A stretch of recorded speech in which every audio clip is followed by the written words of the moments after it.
क्षमा कर प्रभु, उपस्थिति सेवा के नाम पर यीशु मसीह और संदेश के द्वारा आपसे बातें करना प्रभु यीशु मसीह, आपकी महिमा हो हमारे जीवन से प्रभु यीशु मसीह, इसलिए आपने बनाया धन्यवाद प्रभु यीशु मसीह। और ये आत्मा और सच्चाई से प्रभु आपकी महिमा करते, धन्यवाद प्रभु यीशु मसीह, जो कुछ आपने इस क्रूस पर किया प्रभु, इसके लिए धन्यवाद प्रभु यीशु मसीह। अपना प्राण लेकर प्रभु आप हमें मोल लिया प्रभु यीशु मसीह, धन्यवाद हमारे दिल से धन्यवाद। प्रार्थना पवित्र यीशु मसीह के नाम से। बेटी है, कई बार होता है नीति वचन में कहा गया कि माँ बाप अपने बेटों के लिए धन संपत्ति संचय करते हैं, और संचय करना इसका मतलब ये नहीं कि बेटे और अपने बेटे बेटी उसका दुरुपयोग करे।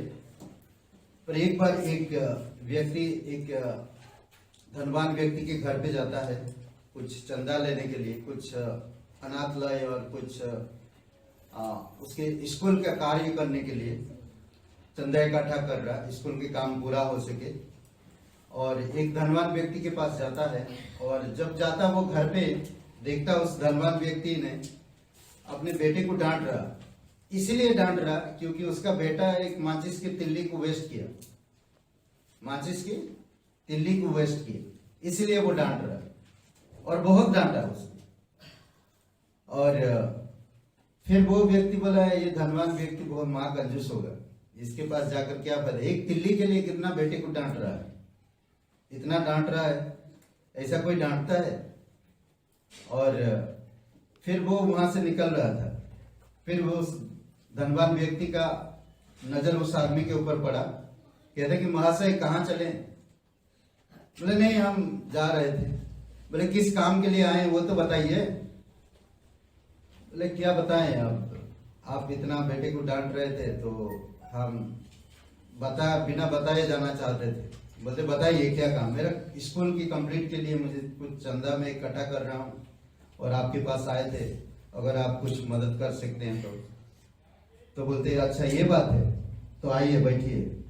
तो उसको बैठाया और उसको बताया। मैं बोलते कि बेटे को मैं क्यों डांट रहा था, क्योंकि मेरा बेटा, मैं जानता हूँ मैं धनवान हूँ, मेरा बेटा कोई भी चीज का कदर नहीं करता। कल अगर मैं इसको ढीला छोड़ दूं ये बात में, तो आने वाले समय में वो हर एक चीज, मेरे धन संपत्ति सब चीजों को बेकार में उड़ाएगा। तो इसीलिए मैं एक माचिस की तिल्ली के लिए भी उसको डांट रहा था। तो उसने चेक बुक निकाला और चेक बुक में 1 लाख रुपया लिख के उसको दिया, और वो व्यक्ति खुश हो गया। कई बार हम लोग परमेश्वर के विषय में भी नहीं जानते कि परमेश्वर हमारे जीवन में कितना महान काम करता है। इसीलिए परमेश्वर कहता है, माता पिता अपनी संतान के लिए धन इकट्ठा करते हैं। परमेश्वर को अगर हम पिता कहते हैं, हे अब्बा हे पिता कहते हैं परमेश्वर को, तो परमेश्वर के हमारे लिए सब कुछ तैयार करता है। हमें सिर्फ समझना और जानना है। कई बार हम परमेश्वर के वचनों को महत्व नहीं देते, कई बार हम परमेश्वर के वचनों के अनुसार नहीं चलते, परमेश्वर जो आज्ञा दिया उस आज्ञा के अनुसार नहीं चलते। इसी कारण से हम लोग कई बार समझ नहीं पाते कि परमेश्वर क्या करना चाहता है। ओके, ये था भेंट के लिए। आइए हम लोग प्रार्थना करते हैं। हमारे जीवित परमेश्वर, हम धन्यवाद देते हैं, आपकी स्तुति महिमा करते हैं। स्वर्ग और पृथ्वी बनने वाला प्रभु, तू दयालु और कृपालु है, तू पवित्र है, तू थोड़े चीज को बड़ा करता है। पिता हम धन्यवाद करते हैं, तू वो इंसान को आशा से भर देता है जो तेरे वचन में आते, जो तेरे पीछे आते, जो तेरे पास आते। प्रभु यीशु धन्यवाद देते हैं, तू जीवित और पराक्रमी परमेश्वर। सारा आदर सारा गौरव हम तुझे देते पिता। इस सभा को तू अभिषेक करो प्रभु, जो भी हम लोग वचन सुनाएंगे, जो भी हम लोग कहेंगे पिता, स्वर्ग से तू बातें करना, प्रत्येक हृदय आत्मा को तू छूना प्रभु यीशु। और धन्यवाद करते पिता हर एक भाई बहनों के लिए जो विश्वास योग्यता से 10वां अंश देते हैं प्रभु यीशु, तेरे राज्य के लिए, तेरी महिमा के लिए। धन्यवाद देते उन व्यक्तियों के लिए जो हर पल हर समय तुझे आगे रखते हैं। धन्यवाद देते उन लोगों के लिए पिता जो तू प्यार करता है और तेरे प्यार को समझ पाते हैं। धन्यवाद करते प्रभु यीशु। प्रत्येक भाई बहनों को अभिषेक करो और इस सभा को अभिषेक करो। धन्यवाद यीशु मसीह के नाम से मांगते हैं, आमीन।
वो है भजन संहिता पहला अध्याय 1 से 6 और भजन संहिता 119 49 से 64। कौन पढ़ेगा? कोई पढ़ेगा? आज हम लोग बात करेंगे स्वर्ग से परमेश्वर की सच्चा मन्ना। परमेश्वर की सच्चा मन्ना। मन्ना मतलब परमेश्वर का भोजन ना। ओके। और कोई पढ़ेंगे? भजन संहिता पहला अध्याय 1 से 6 और भजन संहिता 119 49 से 64। क्या ही धन्य है वह पुरुष जो दुष्टों की युक्ति पर नहीं चलता और न पापियों के मार्ग में खड़ा होता है और न ठट्ठा करने वालों की मंडी में बैठता है, परंतु वह तो यहोवा की व्यवस्था से प्रसन्न रहता है और उसकी व्यवस्था पर रात दिन ध्यान करता रहता है। वह उस वृक्ष के समान है जो बहती नालियों के किनारे लगाया गया है और अपनी ऋतु में फलता है और जिसके पत्ते कभी मुरझाते नहीं। इसलिए कुछ वह पुरुष करें जो वह सफल होता है। दुष्ट लोग ऐसे नहीं होते, वे उस मूसी के समान होते हैं जो पवन से उड़ जाती है।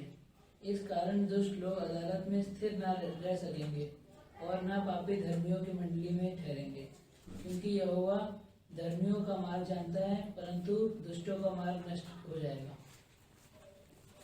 119 भजन संहिता 119 और 49 से 64 तक।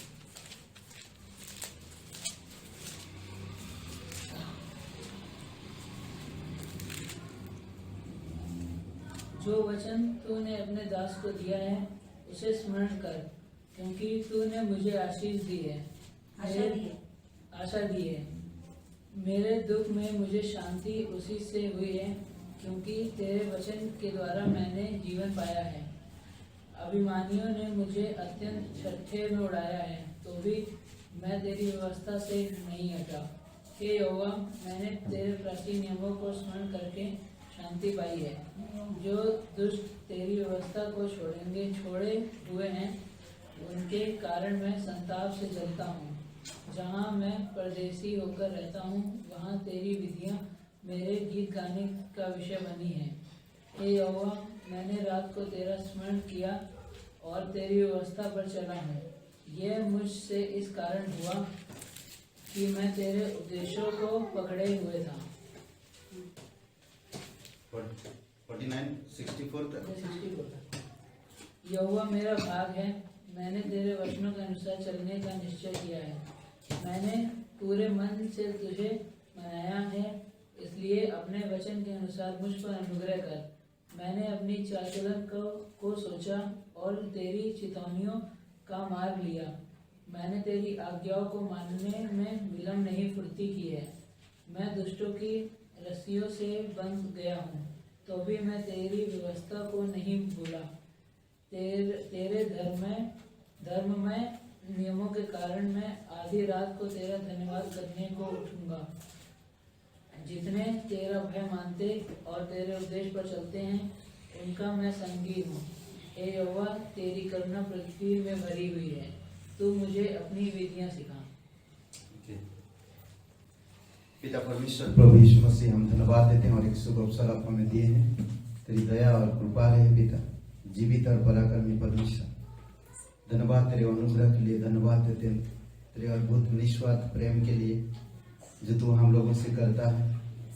धन्यवाद देते उस क्रूस के लिए जो संपूर्ण कार्य को दिखता है। इस पृथ्वी की विधि विधान और अब सारे परंपराओं को कोई निभा नहीं पाता है, परंतु तू स्वर्ग छोड़कर इस धरती पर आया, हर एक नियमों को तूने पूरा किया और क्रूस पर अपना जीवन दिया। प्रभु यीशु तेरी महिमा करते हैं। अभिषेक करो पिता इस समय को। धन्यवाद देते दयालु और कृपालु परमेश्वर, तो अभिषेक कर पिता यीशु मसीह के नाम से मांगते हैं, आमीन। ओके, हम लोग आज जो बात करेंगे और वो है परमेश्वर की वचन ना सच्चा मन्ना या स्वर्ग से उतरा मन्ना। ओके, कई बार हम लोग आज बहुत सारी चीजें ऐसे करते हैं जिसके कारण से हम लोग बड़ी कड़ी मेहनत करते हैं और फिर हमारे घर परिवार को चलाने के लिए कड़ी मेहनत करना पड़ता है और फिर हम सक्सेस हो पाते हैं। इसी प्रकार से एक वचन कहता है, भजन संहिता 119 का 97, 119 का 97 वचन, आहा मैं तेरी व्यवस्था से कैसी प्रीति रखता हूं, दिन भर मेरा ध्यान उसी पर लगा रहता है।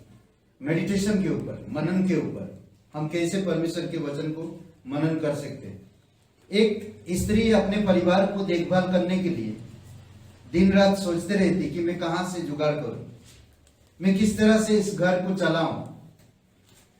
हम देख सकते हैं जब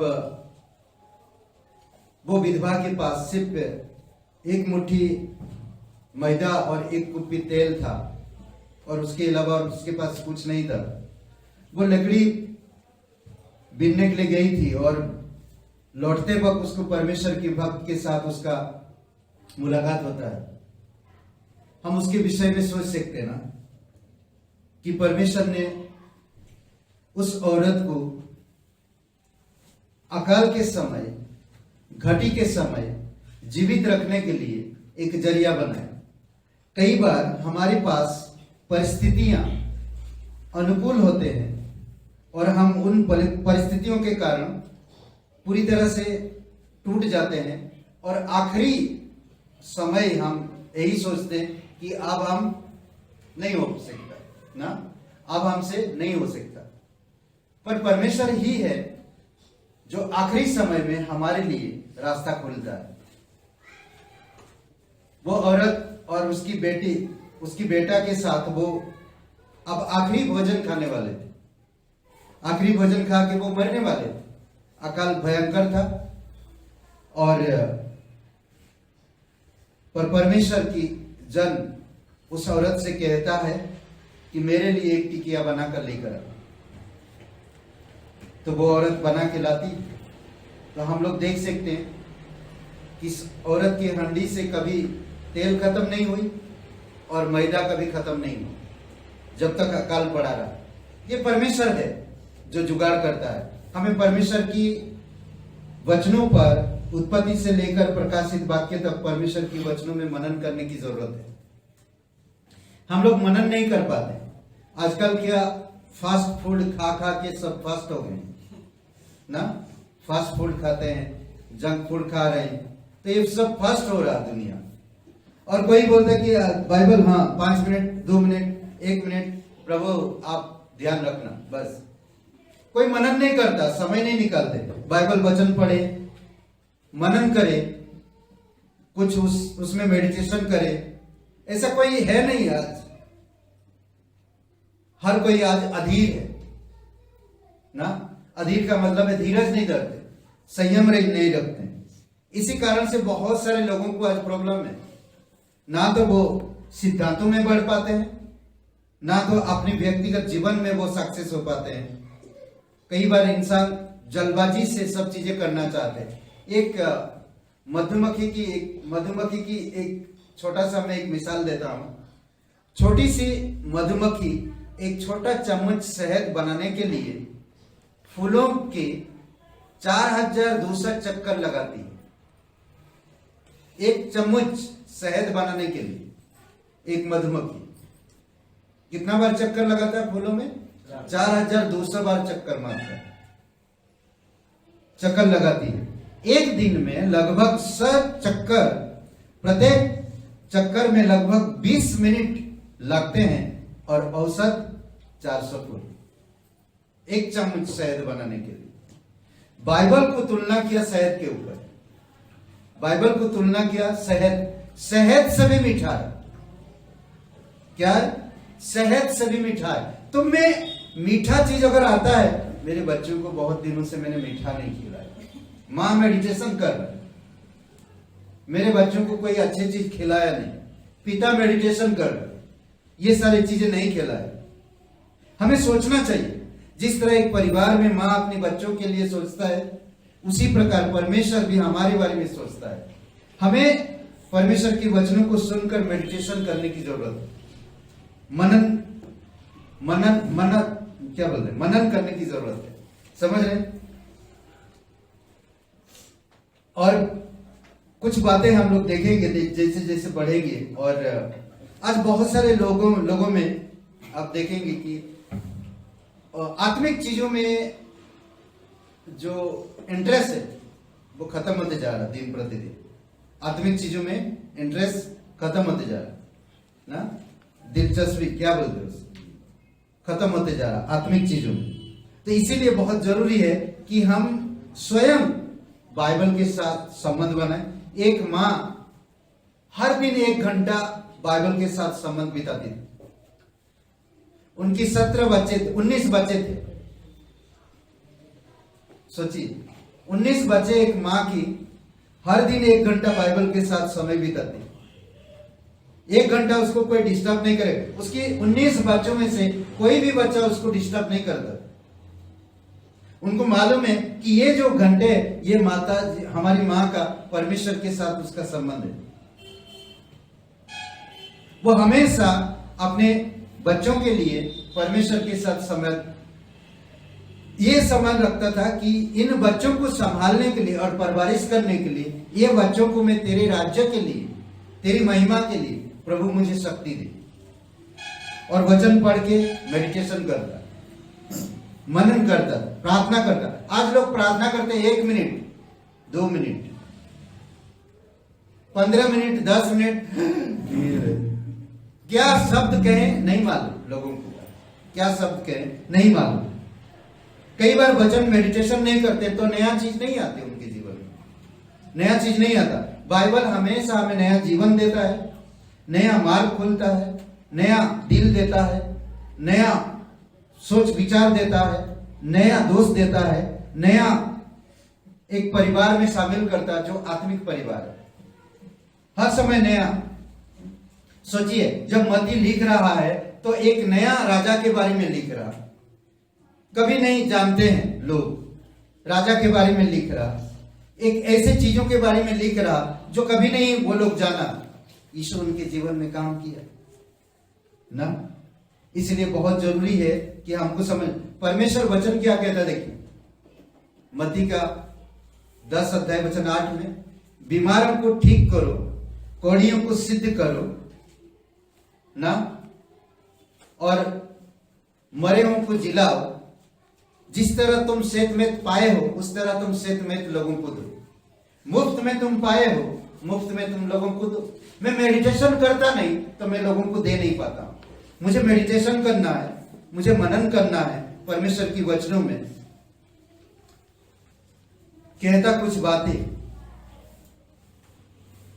जब मेरी आंखों के सामने एक पुस्तक दिखाई दिया तो ये मधुमक्खी की जो विचार मेरे दिमाग में आया और मैं इसके बारे में सोच रहा था। तब परमेश्वर की वचन, परमेश्वर की जो पवित्र बाइबल मधु से और टपकने वाली छत्ते से तुलना किया गया। परमेश्वर की वचन, परमेश्वर की पवित्र बाइबल एक हाथोड़े से भी तुलना किया गया, एक आईने से भी तुलना किया गया, सोने चांदी से तुलना किया गया। सोचिए कितना अद्भुत परमेश्वर है। सोना चांदी जब आप पहनते तो कैसा लगते हैं? सोना चांदी पहनते आदमियों को नहीं, मतलब आप लोग पहनते तो कैसे लगते हैं? लेडीज अच्छे लगते हैं, अच्छे सॉरी अच्छे दिखते हैं। तो उसी प्रकार परमेश्वर की सोना चांदी से तुलना किया गया। जब हम परमेश्वर की वचन को अपने जीवन में पहनते हैं तो हमारा जीवन अच्छा लगता है, हमें आशा मिलती है, हमें शांति मिलती है, हमारी बेचैनी दूर होती है, हमारी तनाव, हमारी दुश्मन चारों तरफ से जो जाल बिछाते हैं, जो रस्सी बांध के रखते हैं, उनसे हमें आराम मिलता है। परमेश्वर हमें आराम देता है। इसीलिए कहता है बाइबल की तुलना मधु और टपकने वाले छत्ते से की गई है। वचन संहिता 19 और वचन 10 और 119 का 103 वचन में परमेश्वर का वचन मधु से भी मीठे लगते हैं। मुझे समझना है कि परमेश्वर की वचन मधु से भी मीठे, शहद से भी मीठे, शहद से भी बढ़िया है। शहद का क्या काम है? क्या काम करता है शहद? कई बार दवाई के द्वारा काम होता है, नहीं। शहद हमेशा शहद बनाता है, नहीं। सर्दी, हमारी वाइफ को हम देखें, जब बच्चों को सर्दी होते हैं, सर्दी लगता है तो शहद और अदरक की रस पिला देते हैं, तो सर्दी गायब हो जाती। कितना ना, मुझे भी पिला है, बच्चे नहीं करते फिर भी पिला देते हैं, तो सर्दी ठीक हो जाती, खांसी ठीक हो जाती। शहद, बहुत सारे फूलों का रस है उसमें, मधुमक्खी कितना मेहनत से वो तैयार करते हैं। सोचिए, बाइबल लिखने में 1500 सदी लग गया। बाइबल को लिखने में 1500 सदी लगा, समय लगा। परमेश्वर ने थोड़ा थोड़ा करके भांति भांति से बातें की। इब्रानी का 1:1 में अलग अलग तरीके से बातें की, अलग अलग समय पर। ओके, और कहता कि उसने उसकी इच्छा और मार्गों की जानकारी विभिन्न चरणों में दिखाया। परमेश्वर अपनी जो मार्ग और वो जानकारी अलग अलग चरणों में दिखाया। यशायाह 28:10 में कहता है, आज्ञा पर आज्ञा, नियम पर नियम, थोड़ा यहां थोड़ा वहां। इस तरह से परमेश्वर बातें की। हमें परमेश्वर के वचन के बारे में सोचना चाहिए। परमेश्वर की वचन बारिश की तरह है, बारिश की तरह है। बारिश आती, क्या बोलते, पानी गिरता है, पानी की तरह है ना। कितना अच्छा पानी गिरता, जब क्या करता है, गर्मी के समय ठंडक पहुंचाता है, जमीन में पौधे पैदा कर देता है, नहीं, हरा भरा कर देता है। परमेश्वर का वचन भी हमारे जीवन में जब जाता है तो हमारा जीवन को हरा भरा करता है। समझ रहे, कितना खूबसूरत है। दूसरे शब्दों में कहते हैं कि बाइबल एक रात में लिखकर या दबाकर या अखबारों में दूसरे दिन मॉर्निंग में नहीं आ गया। बाइबल को समझ के साथ, संयम के साथ, धीरज के साथ, कोई उतावली नहीं था परमेश्वर ये बाइबल को लिखने में। बहुत धीरज के साथ इस बाइबल को लिखा, और ताकि हम जानते हैं कि जब बाइबल वो एक बार लिखेगा तो दोबारा उसको ना तो कोई ऐड कर सकता है, ना तो कोई इससे निकाल सकता है। इसीलिए वो बहुत सावधानी पूर्वक इसको लिखा है। आज आपको मुझे परमेश्वर को जानना है, उसके वचन को पढ़ना है, उसके अनुसार हमें मनन करने की जरूरत है, परमेश्वर के साथ समय बिताने की जरूरत है। तब हम परमेश्वर के स्वभाव, परमेश्वर के चरित्र को समझ पाएंगे। बाइबल कहता ना, प्रकाशित वाक्य में, हम लोग उस दिन संदेश सुन रहे थे, प्रकाशित वाक्य में कहते कि तुम धीरज धरते हो, सब कुछ करते, मेहनत करते, सब कुछ करते, पर तुम मेरे पहले सा प्रेम को छोड़ दिया। पहला सा प्रेम, परमेश्वर जो प्रेम करता, जो पहले समय आप प्रभु पर मिला, वो जो प्यार दिखाया, वो प्यार को आप भूल गए। आप मेडिटेशन नहीं करते, आप परमेश्वर की वचन नहीं पढ़ते, समय नहीं बिता रहे, परमेश्वर को सामने नहीं रख रहे, परमेश्वर की जो महान निस्वार्थ जो पहला प्रेम को त्याग दिया। अब क्या हो गया कि वो इंसान बीमार हो जाता है। वो इंसान उस पेड़ के समान होता है जो पानी से बहुत दूर लगाया गया है, पानी से बहुत दूर लगाया गया। और वो पेड़ कैसा दिखता है? मुरझाया हुआ, हरा नहीं दिखता, पीला पीला दिख रहा, उसके पत्ते गिर रहे हैं। पर जो पानी के पास जो लगा हुआ पेड़ है वो हरा भरा दिख रहा है, उसके पत्ते हरा से भरा हुआ, ग्रीनरी दिख रहा है, ताजगी दिख रहा है। परंतु पानी से दूर एक पेड़ है, वो ताजा नहीं दिख रहा, वो मुरझाया हुआ, पत्ते गिर रहे, उस पेड़ की तरफ कोई जाना नहीं चाहता। ऐसा हो गया क्योंकि वो परमेश्वर के प्रेम को छोड़ दिया, परमेश्वर के साथ मेडिटेशन नहीं कर पाया। वो ठट्टा करने वालों के लोगों के साथ बैठ रहा, पापियों के साथ घूम रहा और दुष्टों के साथ संगति कर रहा। इसी कारण से वो बीमार है। एक व्यक्ति अगर बीमार होता तो कैसा लगता, एक ताजा व्यक्ति के साथ उसका तुलना करेंगे तो कैसा दिखता है, एक बीमार व्यक्ति कैसा दिखता है। आप लोग सीरियस मत हुई, मालूम पड़ा आप लोग सीरियस है, मैं एम्बुलेंस ना बुला लूं। एक बीमार व्यक्ति कैसा दिखता है, नहीं? जब एक डॉक्टर एक मरीज से पूछता है, जब तुम तनाव में होते हो तो तुम क्या करते हो? जब तुम तनाव में होते हो तो तुम क्या करते हो? बोलते हम मंदिर में जाते हैं, तो वहां पर जाकर मनन करते होंगे।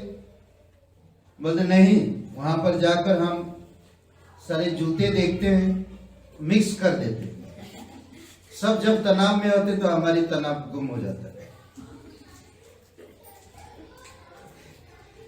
ऐसा मत करो, समझ, तनाव दूर करने के लिए दूसरों को तनाव में मत डालो।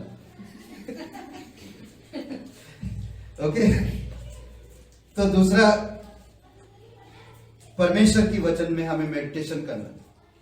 वचन संहिता 1:2 में कहता है कि वह व्यक्ति उस पेड़ के समान है जो नाले के किनारे पर लगाया गया है, दिन रात परमेश्वर की वचन पर मनन करता है। मनन करते रहो, वचन पर मनन करो। परमेश्वर का वचन कितना मधुर से मीठा है। परमेश्वर का वचन नया जीवन देता है। परमेश्वर का वचन सामर्थ देता है ना। परमेश्वर के वचन मुझे सफल बनाता है, मुझे सुरक्षित रखता है, मेरे तनाव को दूर करता है, मेरी कमजोरी को दूर करता है, मेरे दुश्मनों की रस्सी को तोड़ता है। परमेश्वर का वचन, मैं मेडिटेशन करता हूं, मुझे नया विचार मिल रहा, मुझे नए सांसें मिल रहा। परमेश्वर की सांसें, मुझे ऑक्सीजन मिल रहा, मेरे अंदरूनी में मुझे शक्ति मिल रहा। जब मैं परमेश्वर की वचन को पढ़ रहा हूं, जब मैं मेडिटेशन कर रहा हूं, जब मैं मनन कर रहा हूं परमेश्वर की वचन में, कहते कि वो व्यक्ति सफल होगा, वो व्यक्ति सफल होगा, वो सक्सेस होगा। परंतु दुष्ट भूसे के समान उड़ाया जाएगा, उड़ जाएगा भूसे के समान। और भूसा कहां उड़ के जा रहा भैया पता नहीं। कभी कभी आप रास्ता में गाड़ी चलाते वक्त कहीं पर देखेंगे ना, जब अभी धान काटा है, कई सारे लोग भूसा उड़ाते हैं, तो भूसा बहुत लंबा तक उड़े जा रहा है और धान वहीं गिर रहा, वो धान वहीं पर गिर रहा। हवा इस तरफ से आ रहा है, इस तरफ से वो लोग झाड़ते हैं इसे ना, तो इधर से भूसा उड़ जा रहा है। सोचिए, भूसे की तरह वो इंसान जो इस वचन को मेडिटेशन नहीं करते, जो वचन को ध्यान नहीं देते, ध्यान नहीं रखते। परमेश्वर जब वचनों को लिख रहा था तो बहुत सावधानी पूर्वक लिख रहा था। वो जानता था कि ये वचन हमेशा लोगों के जीवन बदलेगा, ये वचन हमेशा लोगों को सफल करेगा, ये वचन हमेशा लोगों की कमजोरी दूर करेगा, ये वचन हमेशा लोगों की निराशा दूर करेगा, ये वचन हमेशा लोगों को उठाएगा। इसीलिए वो कई उतावली से नहीं लिखा, जल्दबाजी से नहीं लिखा। एक साहित्यकार, एक साहित्यक की तरह उन्होंने सोच समझकर सही तरह से इस बाइबल को लिखा ताकि हम तक पहुंच सके। विशेष खंड को इस प्रकार लिखें जिसका कभी संशोधन या पुनर्गठन ना हो सके, उसको दोबारा कोई ना लिख सके, ना उसकी संशोधन और कहीं पर मिल सके, नहीं। इस प्रकार से वो उन्होंने लिखा। परमेश्वर अपनी वचनों को सही तरीका से, मैंने में सही चीजों पर और सच्चाई के साथ उसको लागू भी किया। आज अगर कोई व्यक्ति एक बीमार डॉक्टर के पास जाता है और डॉक्टर उसको सही दवाई नहीं देता है तो वो कुछ भी हो सकता है उसके जीवन में, दूसरा कुछ हो सकता है। इसीलिए एक डॉक्टर को सावधानी पूर्वक एक मरीज को सही तरह से देखभाल करना और उसको सही दवाई देना ताकि वो व्यक्ति सही हो जाए। परमेश्वर की वचन एग्जैक्टली वैसा ही काम करता है। परमेश्वर की वचन वैसे ही काम करता है। आज बाइबल को लेकर चलेंगे, कल बाइबल आपको लेकर चलेगा। समझ रहे हैं? आज अगर आप बाइबल को लेकर चलेंगे, मेडिटेशन करेंगे, मनन करेंगे, पढ़ेंगे, प्रार्थना करेंगे, परमेश्वर के साथ संगति रखेंगे, तो कल बाइबल आपको लेकर चलेगा। एक व्यक्ति ने कहा, मैंने तेरे वचन को अपने हृदय में रख छोड़ा है कि मैं तेरे विरुद्ध पाप ना करूं। भजन संहिता 119 और वचन 11 में, मैंने तेरे वचन को अपने हृदय में रख छोड़ा है कि मैं तेरे विरुद्ध पाप ना करूं। कोई भी चीज, शब्द हो, आंखें हो, विचार हो या मेरे कार्य, किसी भी तरह से वो इंसान अगर परमेश्वर के वचन को हृदय में रखता है तो वो कभी परमेश्वर के विरोध में पाप नहीं करेगा। ओके, दूसरी बात हम देखते हैं, बाइबल मेरी ताड़ना करती है जब मैं भटकता हूं। जब मैं भटकता हूं, बाइबल मेरी ताड़ना करती है। मेरी हेतु यीशु का प्रेम सिखाती है या सिखाता है। यीशु का प्रेम सिखाता है। मेरी हेतु मार्ग दिखाती, रक्षा करता है। मार्ग दिखाता और रक्षा करता है। मेरी है दया दिखाता और उत्साह बढ़ाता है।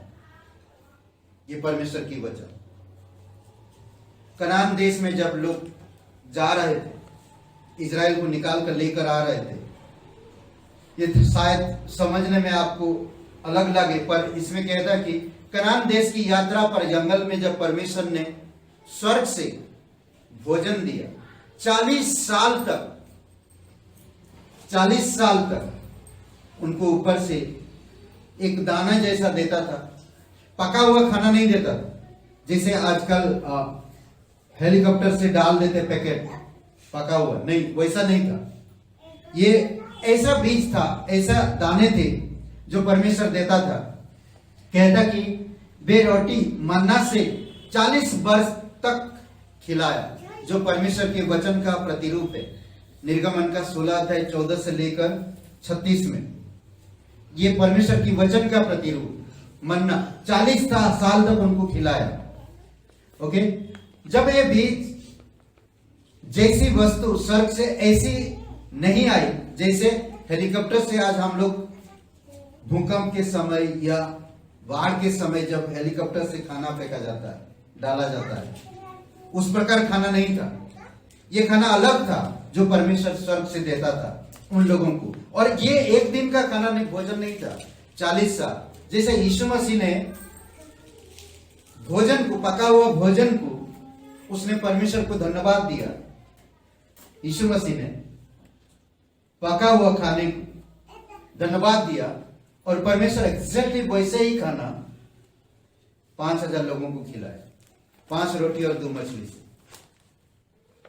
सोचिए, सिर्फ वो क्या था, पका हुआ। एक लड़का जब यीशु का वचन सुनने आया था तो लेकर आया था 5 रोटी और 2 मछली, और यीशु मसीह ने उसको धन्यवाद दिया और फिर परोसने के लिए कहा। जैसा वो पका हुआ था वैसे ही वो टेस्ट था जब यीशु दिया। यीशु आपकी जैसी जरूरत है वैसे पूरा करता है। दूसरे एक शब्द में कहता है, यीशु मैं जीवन का रोटी हूं। यीशु स्वयं वही रोटी है, वही मन्ना है जो स्वर्ग से उतरकर आज हमारे बीच में आया। इसीलिए वचन, मन्ना का प्रतिरूप क्या है? परमेश्वर का वचन। यीशु मसीह वचन है। यीशु मसीह देहधारी हुआ और हमारे बीच में रहा, और वही यीशु का महिमा को हम देखें कि यीशु स्वयं रोटी का मल्टीप्लाई किया, गुणित किया, बढ़ाया। स्त्री और बच्चों को छोड़कर 5000 पुरुषों को 5 रोटी और 2 मछली से खिलाया। वही यीशु स्वयं कहता, मैं जीवन का रोटी हूं। आज हम अगर इस वचन को पढ़ते हैं, इन वचनों को मेडिटेशन करते हैं, मैं कहूं आपको एक बात, आप जैसे हो ऐसे कभी नहीं रहेंगे, आप जरूर बदलेंगे। बदलाव निश्चित है, आप जरूर बदलेंगे, क्योंकि परमेश्वर का वचन आपके जीवन में परिवर्तन लाएगा, आपकी सोच विचार में परिवर्तन लाएगा, आपकी कार्य में परिवर्तन लाएगा, आपकी शब्दों में परिवर्तन लाएगा, आपकी नजरिया, देखने की नजरिया में परिवर्तन लाएगा। ये परमेश्वर की वचन है। वह तैयार किया हुआ भोजन नहीं था, स्वर्ग से उतरता था एक दाने की तरह। उस दाने को रोज बटोरना और फिर उसको लेकर ओखली में पीसना या पत्थर में पीसना, ओखली में कूटना या पत्थर में पीसना, ओखली में कूटते थे नहीं, ओखली में कूटना और पत्थर में पीसना और फिर उसका फूल के बना के खाना, जैसे कि तेल में फ्राई किया हुआ चीजें लगता है, ऐसा था टेस्ट। कुछ नहीं डालते थे, सिर्फ इतना करना जरूरी था उनको कि बटर के लाना, पीसना, पका के खाना। बोलते ना कि तेल में जो आप तेल से जो चीजें करते हो उससे भी बढ़िया टेस्ट था वो टेस्ट। और ये वचन एक जन पढ़िए कोई ने गिनती का किताब 11 अध्याय 7-8 वचन पढ़िए। गिनती का किताब 11 अध्याय 7 और 8 वचन। लोग बाहर जाकर उसे बटरते थे, चक्की में पीसते या अखली में कूटते थे, फिर तसल्ली में पकाते और उसके फुलके बनाते थे। इसका स्वाद तेल से बने हुए का सा लगता था। तेल से जैसा हम लोग करते घी तेल से, वैसा ही उसका टेस्ट भी होता था। पढ़िए कोई जोर से, मिला तो मिला। गिनती का 11 अध्याय 7-8 वचन। मन्ना तो धनिये के समान था और उसका रंग रूप मोती का सा था।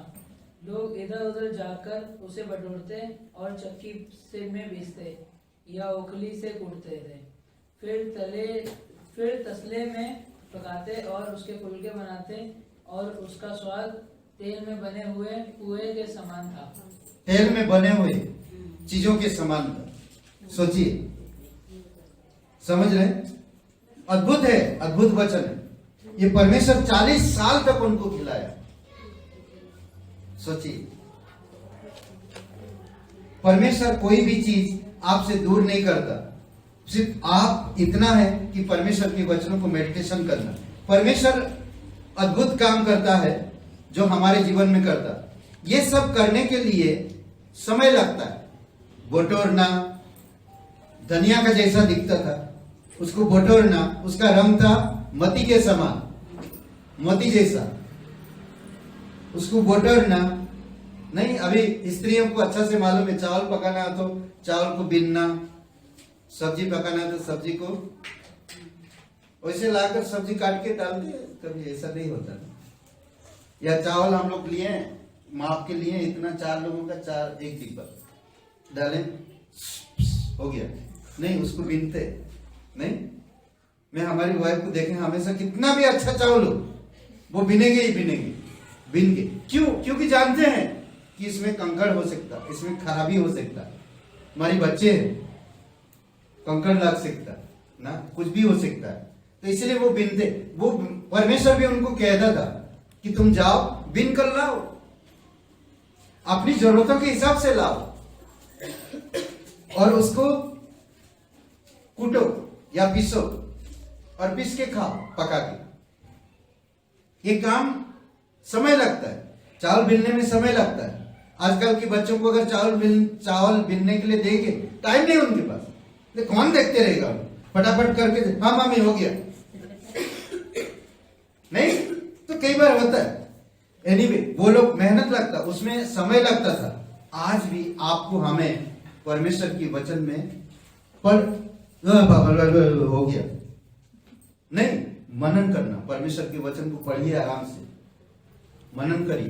प्रार्थना करने के लिए जल्दबाजी मत करिए, समय दीजिए परमेश्वर को, समय दीजिए।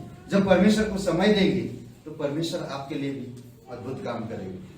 मैं चाहता हूं कि परमेश्वर मेरे लिए काम करे, मेरे जीवन में अद्भुत काम करे, मुझे आशीष दे, तो मुझे मेडिटेशन भी करना परमेश्वर की वचन ना। इसलिए बहुत जरूरी है हमको हमें परमेश्वर के वचन के साथ समय देना चाहिए, निकालना चाहिए वचन पढ़ने के लिए, परमेश्वर के साथ समय बिताने के लिए हमें समय देना चाहिए। लोगों के पास समय नहीं है, परंतु जो इंसान परमेश्वर की वचन को मेडिटेशन करता है वो इंसान बहती किनारे की पेड़ की समान होता है। बहती नाली के किनारे की, बहती नदी के किनारे की पेड़ की समान होता है और वो हरा भरा रहता है। उसके जीवन में कभी भी सूखापन नहीं होगा, कभी भी तनावग्रस्त नहीं होगा, हमेशा हैप्पी रहेगा। इसीलिए परमेश्वर का वचन कहता, जो वचन तेरे दास को दिया गया याद कर मुझे वो आशा मिली, मुझे वो आशा मिली है। हम देख सकते हैं जक्कई जो टैक्स कलेक्टर था, उसके जीवन में निराशा पर सब कुछ था, धनवान था, पैसा था, सब चीजें था, पर कुछ तो एक बोलते ना एक पाप है जो उसको चुभ रहा है, कुछ तो एक बात है जो उसको प्रॉब्लम कर रहा है ना। बोलते ना कि वो एक छोटा छोटा सा हर एक व्यक्ति के अंदर एक गुप्त छुपा हुआ पाप है जो वो उस जगह के अंदर था। भले मेरे पास घर है, भले मेरे पास पैसा है, भले मेरे पास अच्छा नौकरी है, पर मेरे अंदर एक छुपा हुआ पाप भी है। वो पाप मुझे परेशान करता है। पर जब मैं परमेश्वर के वचन को मिला, जब परमेश्वर की वचन आया, तो मुझे आशा मिली, वो आशा। इसीलिए मैं परमेश्वर को याद दिलाता कि परमेश्वर मैं तेरे वचन जब मेरे पास आया तो मैं ये याद दिला रहा हूं कि मुझे एक आशा मिली। मैं जब दुख में था तब तुम मुझे शांति दिए हो, तेरे वचन मुझे शांति दिया। अगर मैं वचन को मेडिटेशन नहीं करूंगा, ना मुझे आशा मिलेगा, ना मेरे दुख के समय मुझे शांति मिलेगा। लोग मेरा मजाक उड़ाते थे, फिर भी मैंने तेरे वचन से हटा नहीं, तेरे मार्ग से हटा नहीं। क्यों? मुझे पता है तेरे वचन सत्य है, तेरे वचन मुझे बल देता है, तेरे वचन मुझे मार्गदर्शन करता है, तेरे वचन मुझे मेरा विचार बढ़ाता है, तेरे वचन से मैं बल प्राप्त करता हूं, शांति प्राप्त करता हूं, आशा प्राप्त करता हूं। आगे कहता है,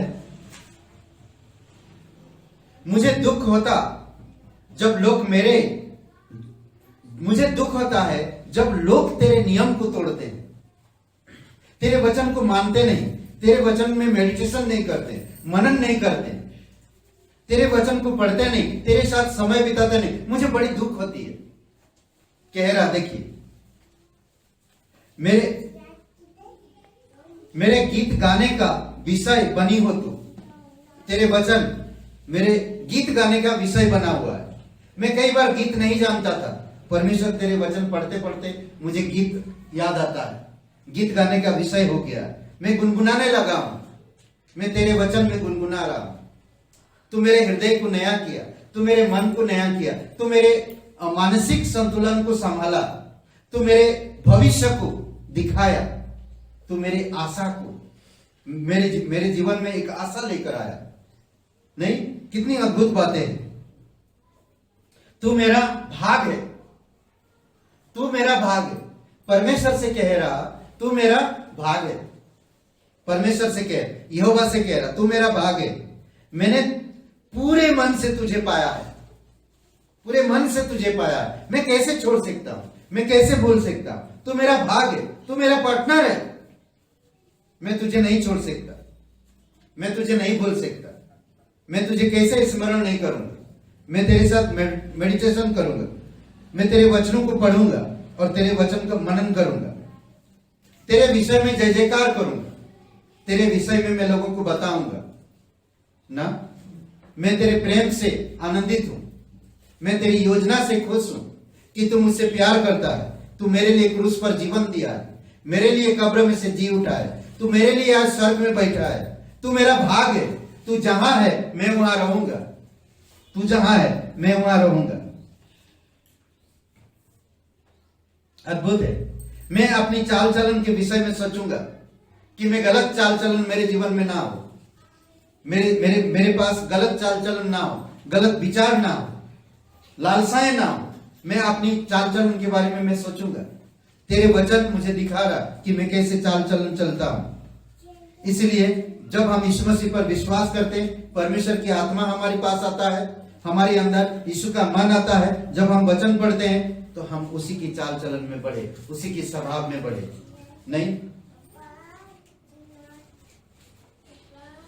मैं तेरी आज्ञा मानूंगा, देर ना करूंगा। कई बार लोग बोलते नहीं आज ठीक है, कल हम देखेंगे। नहीं, हमें देर नहीं करना चाहिए। परमेश्वर की आज्ञा तुरंत, मुझे आज सुना मैं आज ही करूंगा ना। पतरस मती कहां पर बैठा हुआ था? चौकी पर। कहां पर? टोल पर ना, टोल की चौकी पर बैठा हुआ था। टोल जानते हैं ना? नहीं जानते? टोल कानपुर जाते वक्त मिलता नहीं, कानपुर के समय नहीं मिलता, इधर किधर मिलता टोल हाँ, वो नवाबगंज के पास ना मिलता है, नवाबगंज से पहले टोल मिलता है। तो टोल कलेक्टर था, टोल में ऐसा रास्ता इस पार से उस पार जाते टोल लेता था। तो यीशु ने उसको देखा, मती को देखा टोल ले रहा, तो उसको कहा तू मेरे पीछे हो ले। तो मती समय बर्बाद नहीं किया, तुरंत उठा। मुझे लगता है वहां पर जो मालिक था, ये काम कर, मैं अभी निकल रहा हूं, ये यीशु मुझे बुला रहा, तुम एक काम कर, ये कैश है, ये चाबी है, ये सीट है, तू बैठ जा, बॉस आएगा तो उसको बता देना मेरा सैलरी मैं लेने आऊंगा या नहीं आऊंगा मुझे पता नहीं, एक काम कर, यीशु ने मुझे बुलाया, मुझे जाना है। वो चला गया, वो देर नहीं किया। इसीलिए कहता है जब तेरी आज्ञा मानूंगा तो देर ना करूंगा, मैं तुरंत मानूंगा, मैं तुरंत तेरी बातें सुनूंगा, हाँ मैं हाँ, ना मैं ना, तुरंत करूंगा।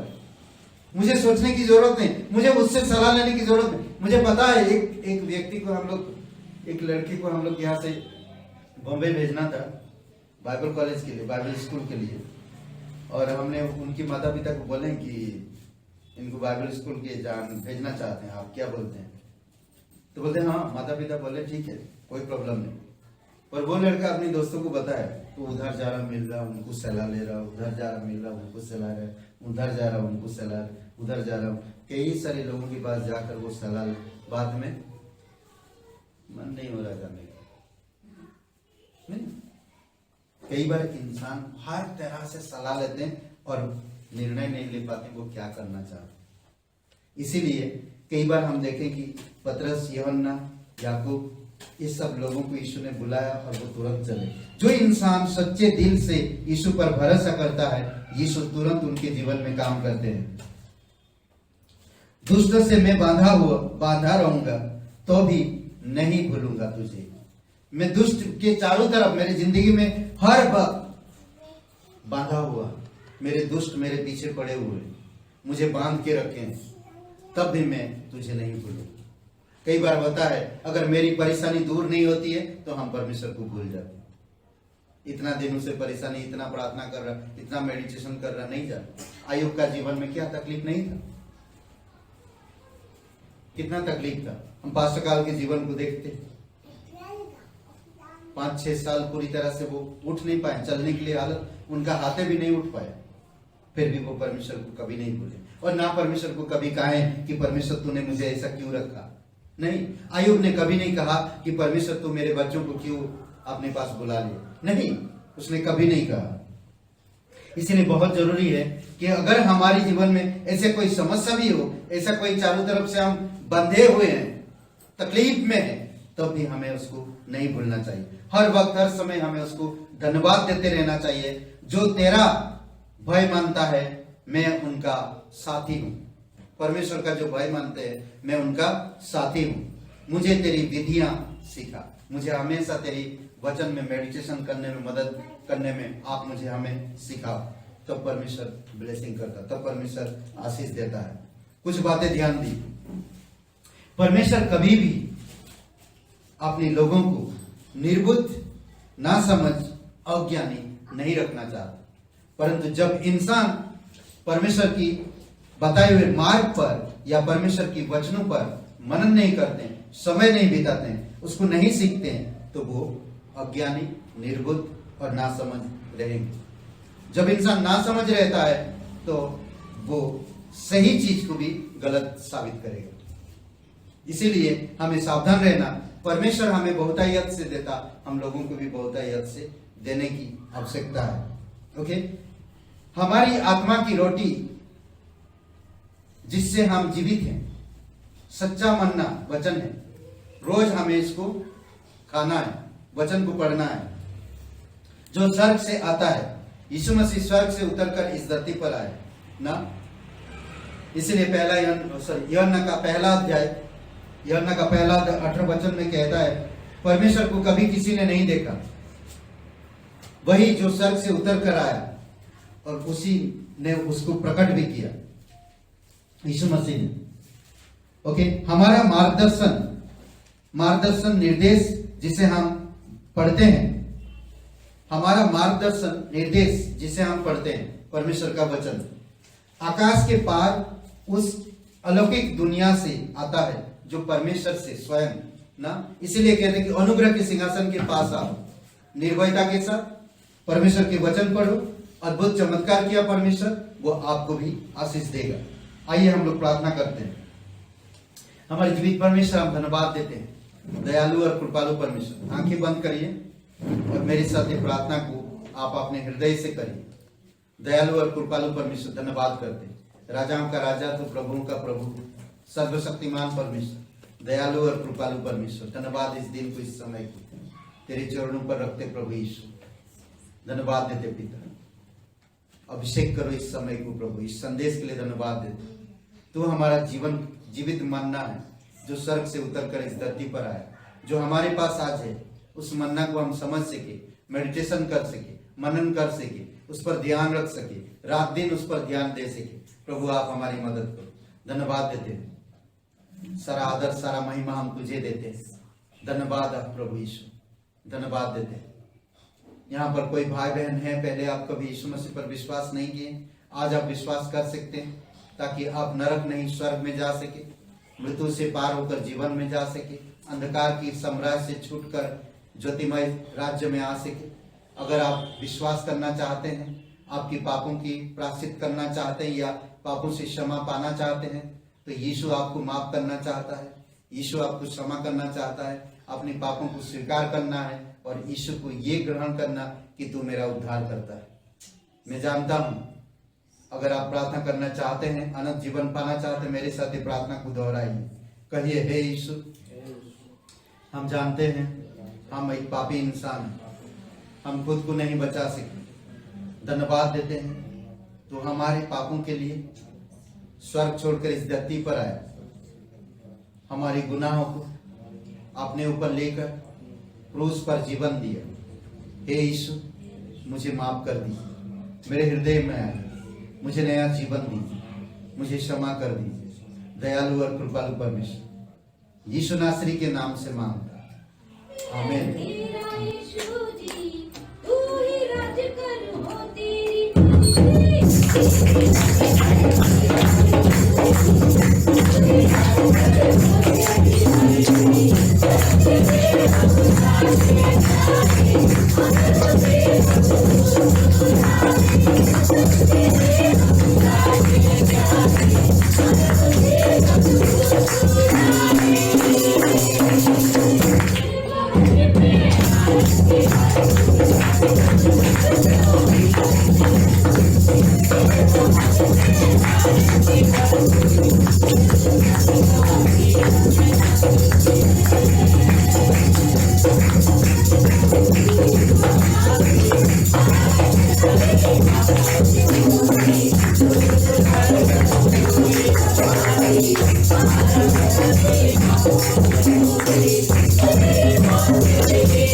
Thank you.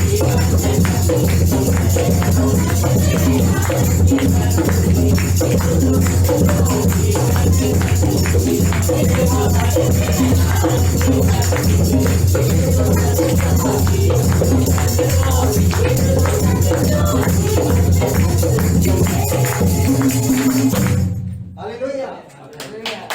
परमेश्वर प्रभु यीशु मसीह हम धन्यवाद देते हैं। प्रत्येक लोगों को अभिषेक करो पिता, खास करके प्रभु यीशु हम उन दोनों बच्चों के लिए प्रार्थना करते हैं, अमित रूबी उनकी बेटी के लिए, और पिता आशीष और सरोजनी उनकी बेटी के लिए, सरोजनी और उनकी बेटी के लिए खास करके पिता वो आईसीयू में है प्रभु यीशु, वेंटिलेटर पे पिता, वो थोड़ा कमजोर है, उसकी दिल की धड़कन तेज है प्रभु यीशु। हम प्रार्थना करते हैं कि आप उसको नॉर्मल करना और पूरी तरह से चंगाई देना। जीवित और पराक्रमी परमेश्वर धन्यवाद देते हैं। अनिल के भाई के लिए, सुनील के लिए प्रार्थना करते हैं, उसको प्रभु शक्ति सामर्थ देना। उसकी जो कमर में दीवार गिरने से प्रभु तकलीफ में है, जो भी दिक्कतें, फ्रैक्चर हुई, जो कुछ भी प्रभु यीशु सही इलाज हो, सही दवाई मिले, आप उसे छूना और शक्ति देना प्रभु यीशु। तेरी स्तुति महिमा करते, जीवित और पराक्रमी परमेश्वर धन्यवाद देते। भाई अरुण की कमर के लिए पिता, उसको भी छूना प्रभु यीशु और पूरी तरह से चंगाई देना। नीतू सिंह पिता, हम प्रार्थना करते हैं उनके लिए प्रभु यीशु, उनके व्यक्तिगत जीवन से आप बातें करना प्रभु यीशु। धन्यवाद देते पल्लवी को फिर से प्रभु, तेरे जीवन प्रभु तेरे चरणों पर रखते हैं। आप उसके जीवन को जानते हैं। जब इंसान सुन नहीं सकता, जब इंसान देख नहीं सकता, तो उसके जीवन की हर एक पल अंधेरा है प्रभु यीशु। प्रार्थना करते उसके अंधेरापन को दूर करना पिता, वो समझ सके, सुन सके और उत्तर दे सके प्रभु। जब दोबारा इस कलीसिया में आए प्रभु यीशु, अब उसके कानों को खोल देना। विश्वास के साथ पूरी कलीसिया प्रार्थना करता है पिता। यकीन करते हैं हम प्रभु यीशु कि तूने पल्लवी के कानों को खोल दिया, उनके पूरे परिवार को उद्धार में लेकर आना पिता। धन्यवाद देते हैं, आशीषित करना पूरे परिवार को प्रभु यीशु। धन्यवाद यहाँ पर सभी भाई बहनों के लिए प्रार्थना करते। सुनीता की जो ट्यूमर है प्रभु यीशु, दिक्कतें जो होती है, आप उसको पूरी तरह से ट्यूमर को गायब करना प्रभु यीशु। जीवित और पराक्रमी परमेश्वर, विश्वास के साथ प्रार्थना करते, यकीन करते तो हमारी प्रार्थना सुन ले। भर दे पिता इस सभा को, कल क्लास को अद्भुत तरीके से अगुवाई कर प्रभु यीशु। धन्यवाद देते, राजाओं का राजा तो प्रभुओं का प्रभु। शाम को सभा के लिए भी प्रार्थना करते, धन्यवाद देते। प्रार्थना सर्वशक्तिमान प्रभु यीशु मसीह के नाम से मांगते हैं, आमीन।